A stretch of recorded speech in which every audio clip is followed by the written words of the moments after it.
उजनी जलाशयामध्ये करमाळा तालुक्यातील कुगाव ते इंदापूर तालुक्यातील कळाशी दरम्यान कळाशी भागातील उजनी जलाशयात एक बोट उलटून 6 प्रवासी उजनीच्या जलाशयात बेपत्ता झाल्याची दुर्घटना मंगळवारी सायंकाळी 6 वाजण्याच्या सुमारास घडली होती.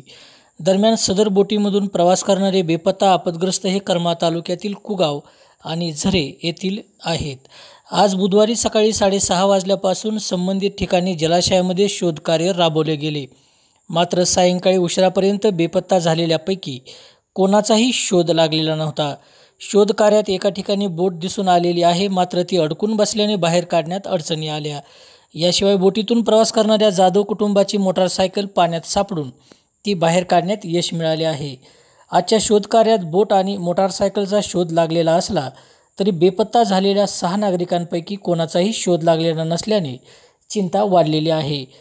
मंगळवारी सायंकाळच्या सुमारास करमाळा तालुक्यातील कुगाव येथून इंदापूर तालुक्यातील कळाशीकडे एका बोटीतून प्रवास करत असताना सदर नागरिकांसोबत हा दुर्घटनेचा प्रकार घडला. सदरची बोट ही पाण्यामध्ये असताना अचानकपणे जोराचा वारा आला आणि सोबतच पावसालाही सुरुवात झाली होती. त्यावेळी ती बोट पाण्यामध्ये उलटली.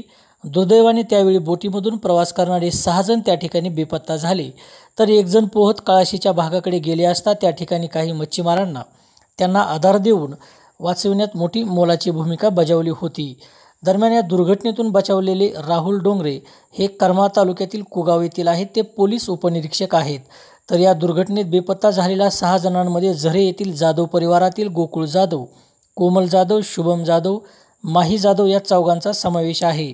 यातील शुभम आणि माही ही चिमुकली आहेत.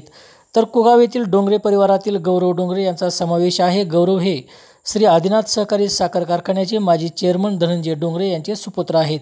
याशिवाय बोट चालक असणारे कुगाव येथील अनुराग अवघडे हेही बेपत्ता झालेले आहेत. मंगळवारी सायंकाळी घडलेल्या या दुर्घटनेनंतर बुधवारी सायंकाळी उशिरापर्यंत शोधकार्य राबवूनही कोणाचाही शोध लागलेला नसल्याने आता मात्र मोठी भीती व्यक्त होत आहे.